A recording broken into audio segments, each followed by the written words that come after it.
YouTube. If you want to be a successful blogger, then you should highly consider becoming a successful vlogger. This is absolutely one of the most effective ways to help people discover your brand, to communicate with them what you're all about, and even to make sales. YouTube can make a lot of money, and if you get a few thousand views per month on all your videos, it can very nicely supplement your income to help you blog full-time.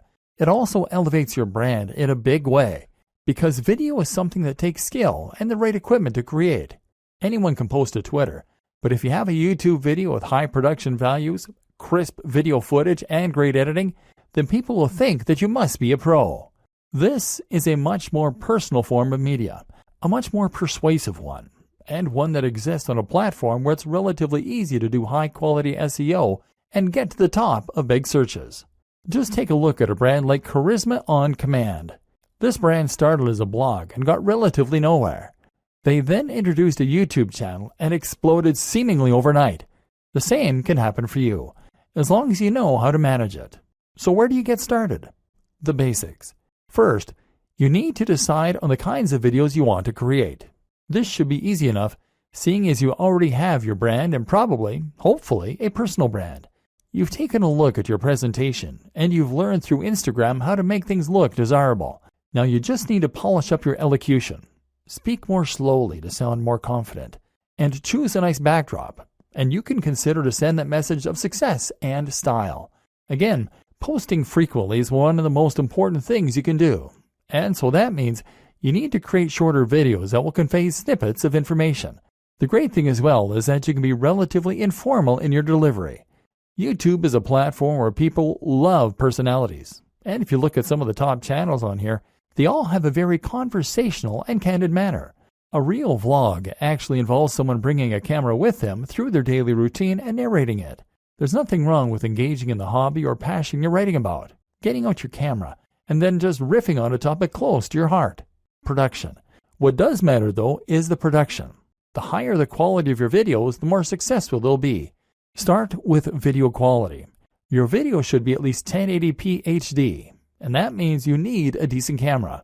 Ideally, something like a Lumix with a flip screen so you can see yourself while you record.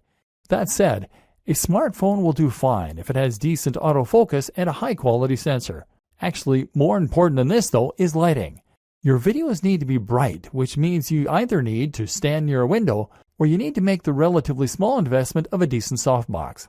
This will provide lighting for you that looks professional and make a huge difference to your videos. A similar quick and easy upgrade is to get better sound. You can do this with an external mic or with a lapel mic. The Snowball mic from Blue Yeti is one that many vloggers recommend. Finally, you need to have good editing software so that you can put this all together. You're going to want some decent background music. Commission some from a composer on Fiverr.com. And you'll want a decent video opener. Ditto. Place your logo in the top left. Then stitch all this together and sync your audio track using software such as Adobe Premiere or Final Cut Pro. Now with your video component, your audience will feel that they can get to know you, and you can start to cross-promote across all your channels. Add your YouTube channels to your blog posts by embedding them, and tell people on YouTube why they should definitely follow you on Twitter and check out your blog. Of course, the plugins we discussed mean that when someone visits your site, they'll be able to see all the media you're creating on all the different platforms.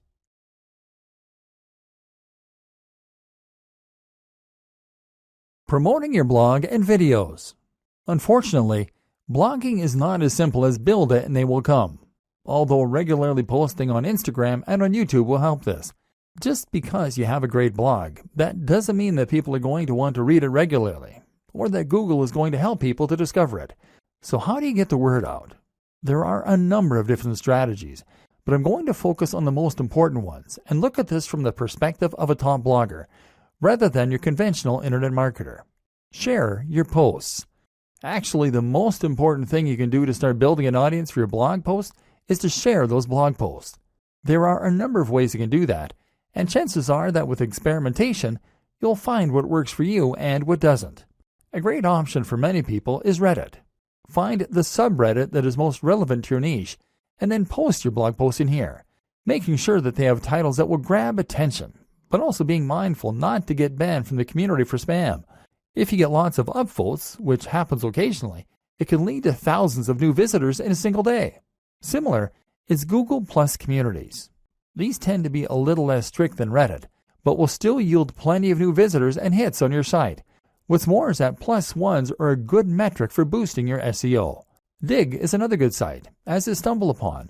Otherwise, you might want to find forums where you can post your content. Again though, be careful not to be seen as a spammer. You need to make sure that you contribute to the community regularly, and that you are an active member. If you can do that, then your content will be welcomed rather than deleted. You might even find that the members rally behind you to help. Make a mailing list.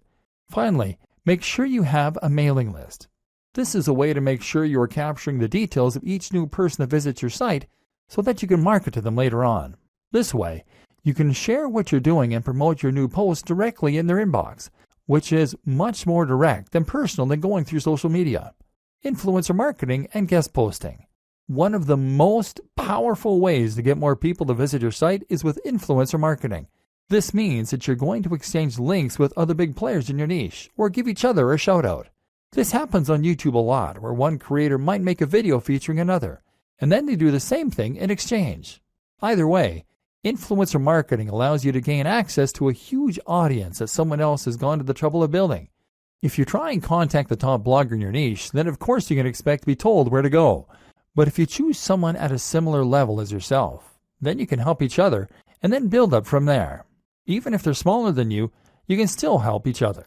This is also why it's such a good idea to attend networking events as a blogger. If you do this, then you can find people to work with and make a much bigger impression by speaking in person. This way you become almost real friends, and they will feel practically obligated to answer your emails and help. Similar to influencer marketing is guest blogging. Here, you simply create a free guest post to give to another blog, and the only proviso is that they have to include a link back to your site, often with a short bio if they publish it. This means writing content and then reaching out to big blogs. Again, start a little smaller and work your way up, and don't be afraid to ask. If you're passionate about what you do, then you'll be surprised how often you get a good response. Again though, this is why it's so important that you know and love your topic, and that your site looks professional. Top brands don't want to associate with lesser brands. SEO. I'm not going to go into detail about this here. This is not a training on SEO. But suffice to say that if you want your site to do well, then a little search engine optimization certainly doesn't hurt. Spend some time learning the basics of SEO and make sure that your on-page content is up to scratch. Don't cram keywords though, and don't write for the search engines. Write for your audience. And just make sure that you are naturally using related language and ideally the occasional synonym or keyword. It doesn't hurt to do some basic research about what kinds of things people are searching for in the niche either. Make sure your pages load quickly and are responsive for mobile too. The plugins and theme section of this training should have helped with that. The most important part of SEO is to have a diverse and organic looking backlinks profile and to get links from the biggest sites you can. Ideally, you want links from sites that Google trusts, and you can see this by looking at which sites Google features in its news section. If you can't get links from them, then get links from people that they have linked to. Think of this like a game of degrees of separation. Combine this with links that you acquire from people who want to share your content because it is of such high quality. This is why it's so important to write for people and not bots. Nothing beats real links from real people.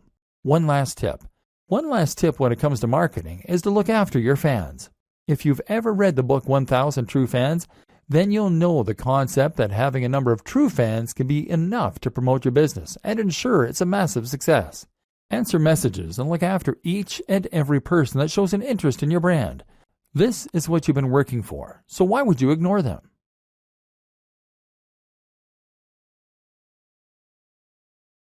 Profiting. After all this work, you'll probably find you want to start earning some profit.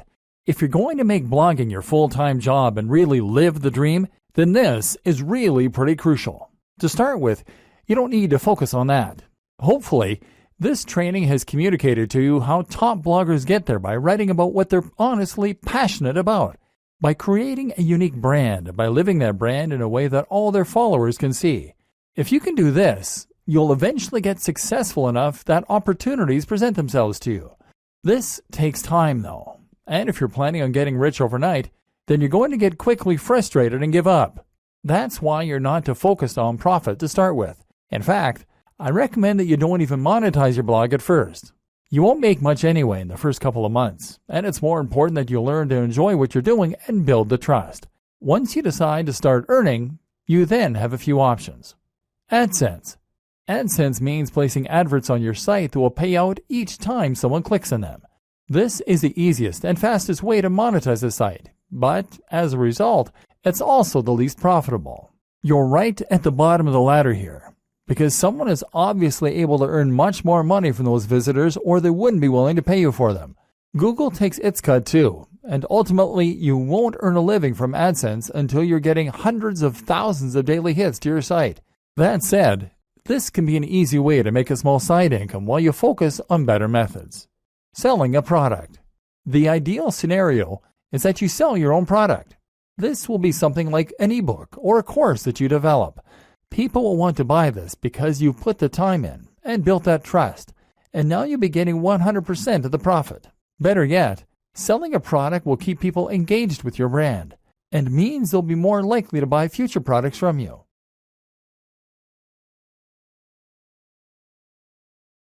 Conclusion.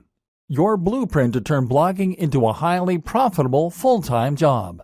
With that monetization in place and your brand on point, all that's left to do is to keep on posting content and keep on promoting your site.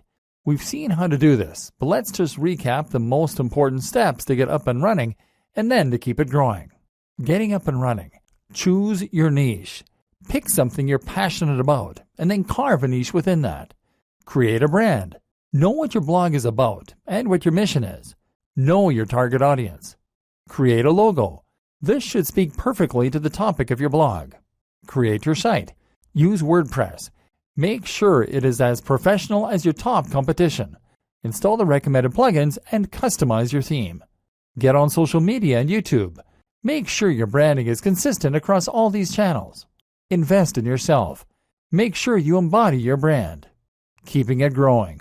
Aim to post at least 3 times 700 plus word blog posts and 1 times 1500 plus word blog post per week. More is better. Post to Twitter, Facebook, and Instagram at least twice daily, ideally more frequently. Ensure synergy between those 3 channels and your blog. Post 1 times new YouTube video every week. Create 2 times new guest posts per month. Influencer marketing opportunities. Attend blogging networks. Post to communities and forums in your niche. Be an active member of those communities. Answer your fan mail and comments. Look after your followers. Keep this up and make sure that you really love what you're doing and that your content is really unique, and you'll be well on your way to being a top blogger. Soon, you'll be earning money while you sleep. All that for doing something that you are absolutely passionate about. The single most important part of all of this? Write about your passion and do it in a way that is honest and exciting. This is the one thing that all top blogs have in common. This is not something you can hack or cheat at. And anyway, why would you want to?